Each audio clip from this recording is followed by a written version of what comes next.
أعوذ بالله من الشيطان الرجيم بسم الله الرحمن الرحيم Bismillahirrahmanirrahim. Assalamualaikum warahmatullahi wabarakatuh. Syukur alhamdulillah kita bisa berjumpa lagi di channel ini. Sholawat serta salam semoga tetap tercurah limpahkan kepada Nabi Muhammad Sallallahu Alaihi Wasallam. Harapan dan doa saya, semoga saudaraku selalu diberikan kesehatan, dilapangkan rezekinya, diampuni dosa-dosanya, dan dipanjangkan umurnya. Amin ya rabbal alamin.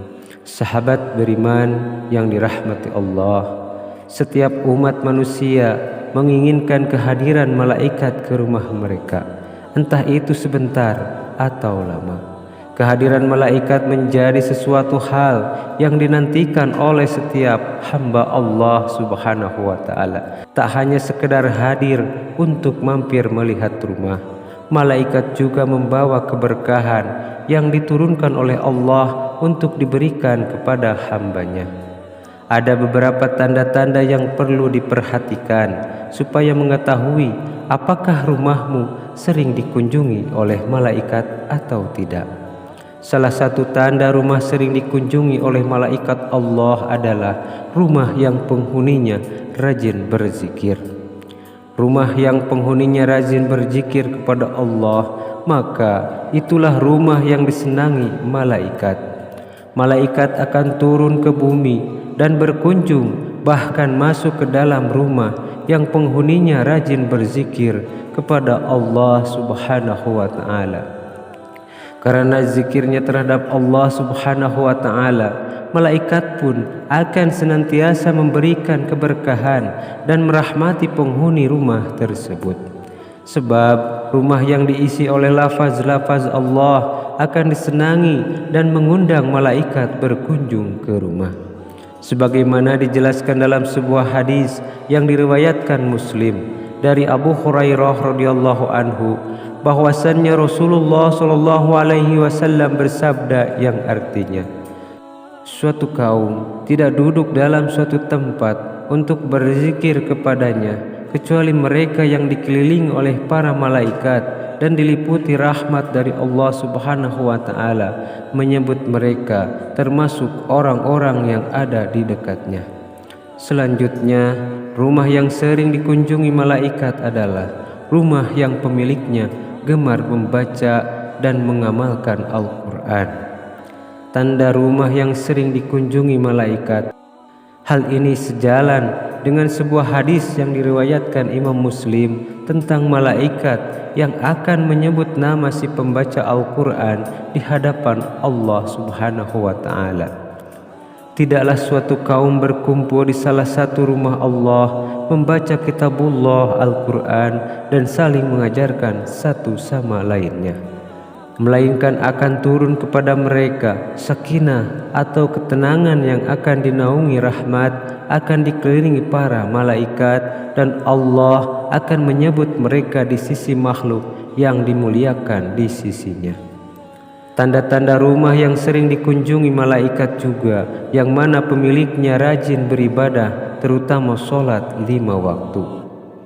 Setiap hari malaikat akan melaporkan amalan apa saja yang sudah dikerjakan seorang manusia kepada Allah Subhanahu wa ta'ala. Pentingnya sholat dikerjakan tepat waktu dan dalam 5 waktu yang telah ditetapkan itu sejalan dengan hadis yang diriwayatkan Imam Bukhari, bahwasannya Rasulullah Sallallahu Alaihi Wasallam bersabda yang artinya, di tengah-tengah kalian ada malaikat yang silih berganti bertugas mengiringi kalian di waktu malam dan di siang hari. Mereka bertemu ketika waktu asar dan waktu sholat subuh. Malaikat yang mengawasi kalian di malam hari akan naik ke langit. Lantas Allah akan bertanya kepada mereka, bagaimana kalian tinggalkan hamba-hambaku? Para malaikat pun menjawab, kami tinggalkan mereka sedang tengah mendirikan sholat, kami datangi mereka sedang mendirikan sholat. Selain itu, rajinlah bersedekah agar malaikat sering berkunjung ke rumah dan merahmati seluruh penghuni rumahmu. Malaikat selalu turun di pagi hari untuk membagikan rezeki kepada umat manusia, terutama saat masuk waktu subuh. Ketika turun di waktu subuh, malaikat akan berdoa kepada Allah untuk memberikan kebaikan bagi hamba yang rajin bersedekah dan beribadah. Sebagaimana dalam sebuah hadis yang diriwayatkan oleh Imam Bukhari yang artinya, tidak ada satupun yang dialami hamba-hamba Allah kecuali turun kepada mereka dua malaikat. Salah satu di antara keduanya berdoa silih berganti bagi orang-orang yang bersedekah, sedangkan yang satunya berdoa supaya Allah memberikan balasan kerusakan bagi orang-orang yang pelit, yang menahan hartanya untuk tidak bersedekah kepada sesama makhluk yang membutuhkan bantuan. Dari hadis tersebut, maka dapat disimpulkan bahwa sebagai umat manusia, kita harus senantiasa saling tolong-menolong dalam hal kebaikan.